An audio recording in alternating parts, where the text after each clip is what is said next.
Olá, seja bem-vindo, seja bem-vinda a mais um vídeo do canal Guardiões da Fé. Eu sou Edmeia Lima e hoje nós vamos encerrar nossa série de vídeos sobre como se preparar espiritualmente para o final dos tempos. Antes de começar o vídeo, eu queria pedir para você que ainda não é inscrito, que por gentileza se inscreva, deixe o seu like e compartilhe com o máximo possível de pessoas, ok? Quero pedir também a você que se inscreva no nosso grupo no Telegram. Eu vou deixar o link na descrição desse vídeo. Então vamos lá. Nós vimos até agora 5 atitudes que nós precisamos ter para nos prepararmos espiritualmente para o final dos tempos. E essas 5 atitudes nos foram dadas por Nossa Senhora em Medjugorje. Foi ela quem nos sugeriu as 5 pedrinhas, né? A Eucaristia, a confissão, palavra de Deus, o rosário e o jejum. Então, meus queridos, o que nós precisamos fazer a partir de hoje é viver cada dia como se fosse o último dia da nossa vida. Nós precisamos entender que Jesus Cristo pode voltar a qualquer momento. E quando ele chegar, ele precisa nos encontrar vigilantes. Ele precisa nos encontrar à espera dele. Na primeira carta aos Tessalonicenses, capítulo 5, versículo 13b até o 22, olha o que nos diz. Conservai a paz entre vós. Pedimo-vos, porém, irmãos, corrigi os desordeiros, encorajai os tímidos, amparai os fracos e tende paciência para com todos. Vede que ninguém pague a outro mal por mal. Antes procurai sempre praticar o bem entre vós e para com todos.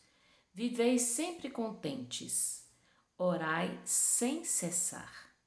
Em todas as circunstâncias dai graças, porque essa é a vosso respeito à vontade de Deus em Jesus Cristo. Não extingais o Espírito.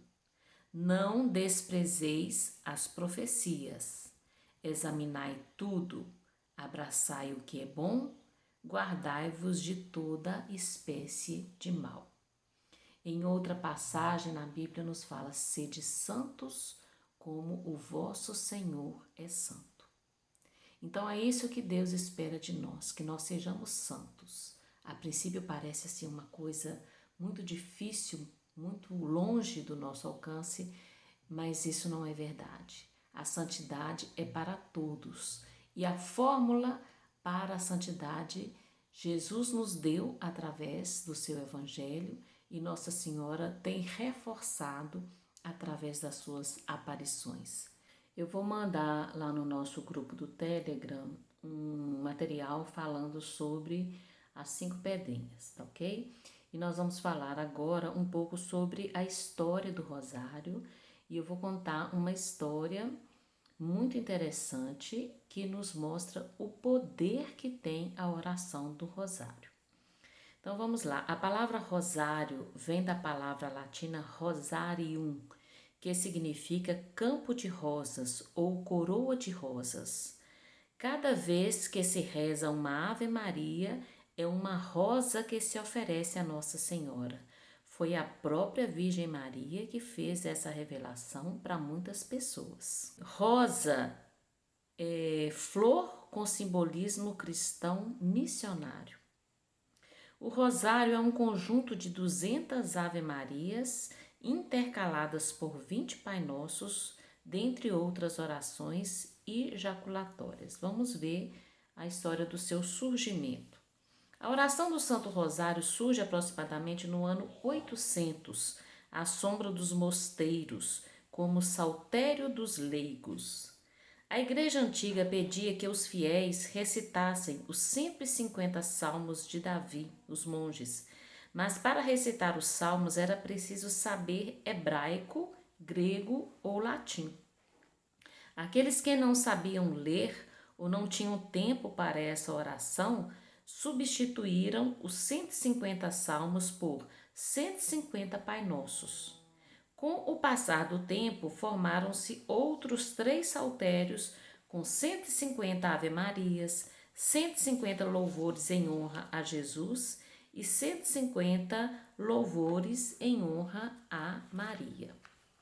Conta-se que os monges anacoretas usavam pedrinhas para contar o número de orações vocais.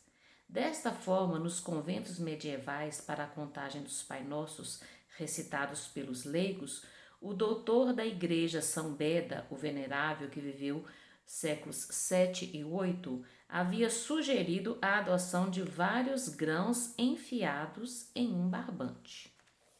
No ano de 1365, fez-se uma combinação dos 4 saltérios, dividindo as 150 Ave-Marias em 15 dezenas e colocando um Pai Nosso no início de cada uma delas.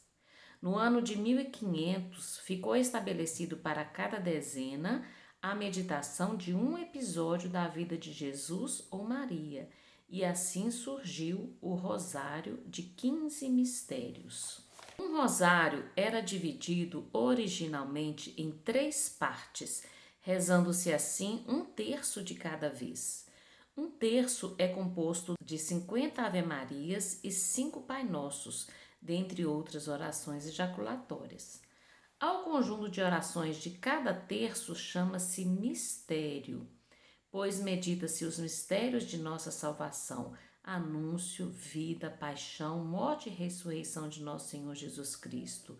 Nós tínhamos os mistérios gozosos, dolorosos e gloriosos. No final de 2002, o Papa João Paulo II acrescentou mais 1/3 ao rosário, passando de 150 para 200 Ave-Marias. Acrescentou os mistérios luminosos. É importante frisar que o rosário é uma oração bíblica, cristocêntrica, pois os mistérios contemplados são os mistérios centrais da história da salvação, da nossa fé, e as orações que se rezam são orações tiradas da Sagrada Escritura. O rosário é composto de 2 elementos, oração mental e oração verbal.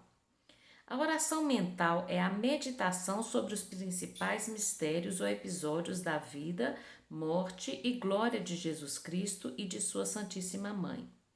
A oração verbal consiste em recitar as 20 dezenas, rosário completo, ou 5 dezenas do terço, cada dezena iniciada por um Pai Nosso.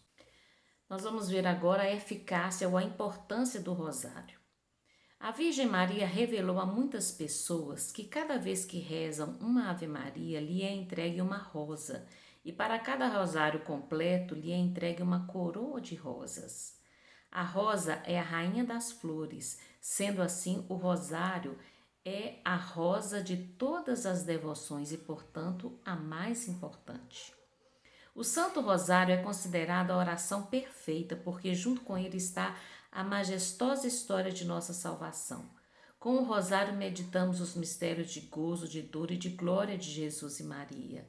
É uma oração simples e humilde como Maria. É uma oração que podemos fazer com ela, a Mãe de Deus. Com a Ave Maria, a convidamos a rezar por nós. A Virgem sempre nos dá o que pedimos. Ela une a sua oração à nossa, tornando-a mais poderosa, e Jesus nunca diz não ao que sua mãe lhe pede.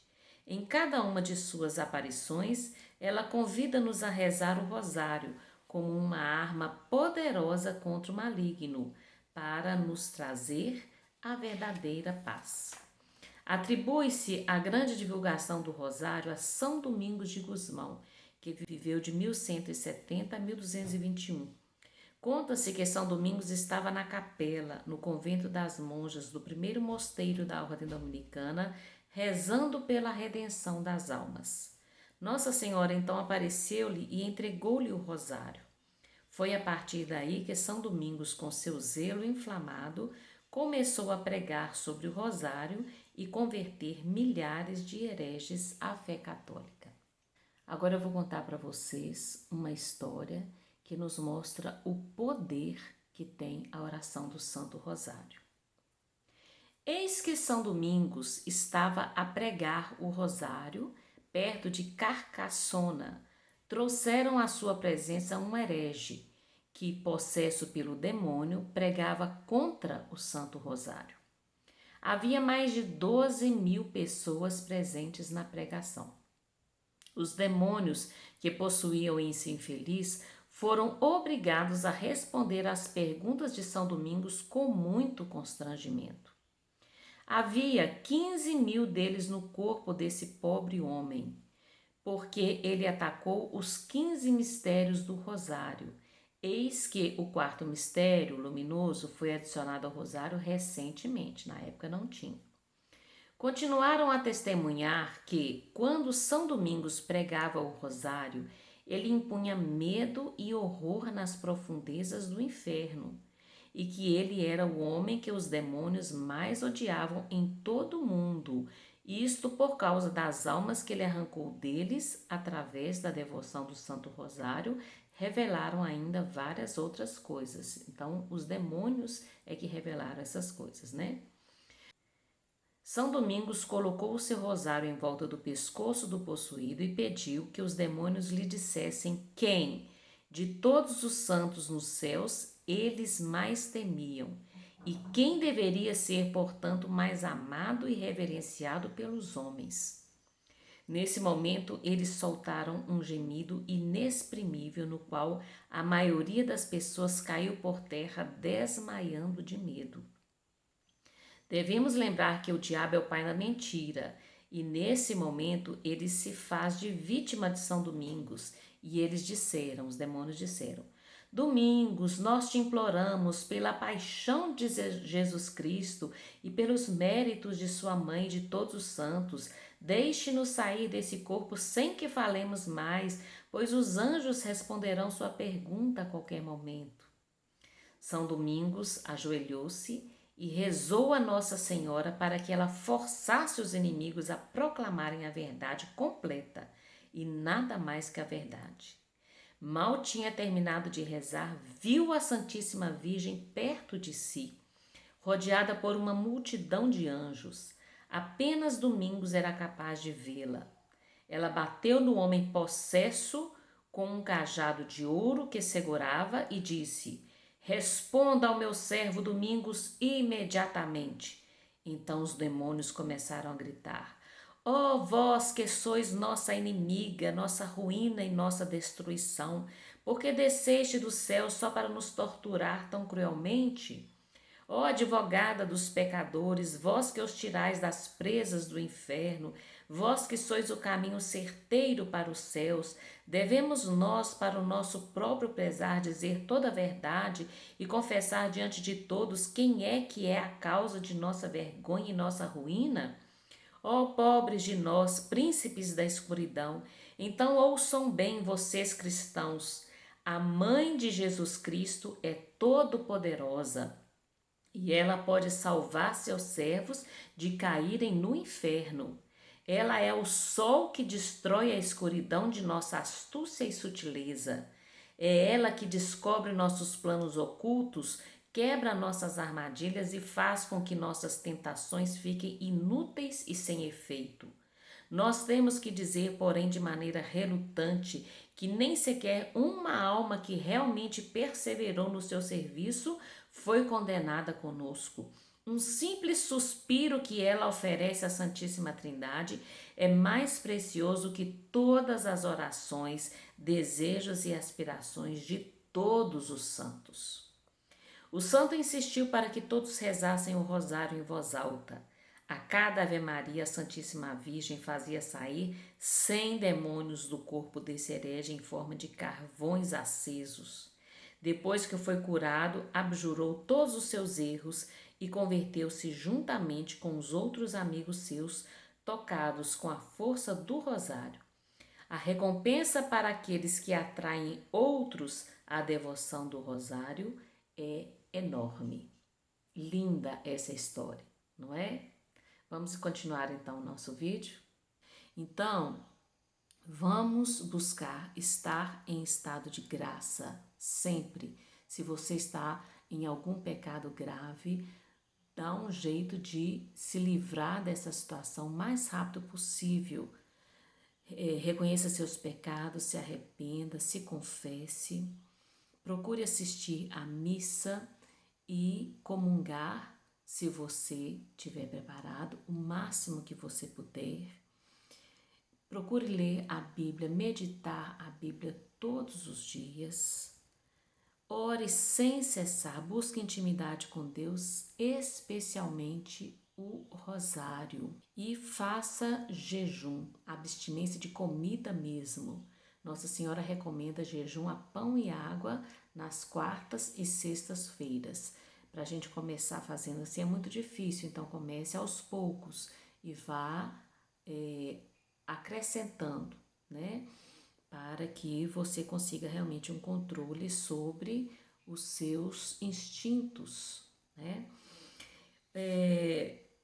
Um resumo disso tudo é o seguinte: empregue o máximo de tempo que você puder com as coisas de Deus. Se você gasta tempo com televisão, com internet, com conversas, evite fazer isso. Empregue o seu tempo com Deus, para Deus. Você só tem a lucrar. Faça adoração ao Santíssimo Sacramento pelo menos uma vez por semana. Vá lá na igreja, ajoelhe-se diante do sacrário, entregue a sua vida, adore a Deus, reconheça Deus como Senhor e Salvador e declare seu amor a Deus.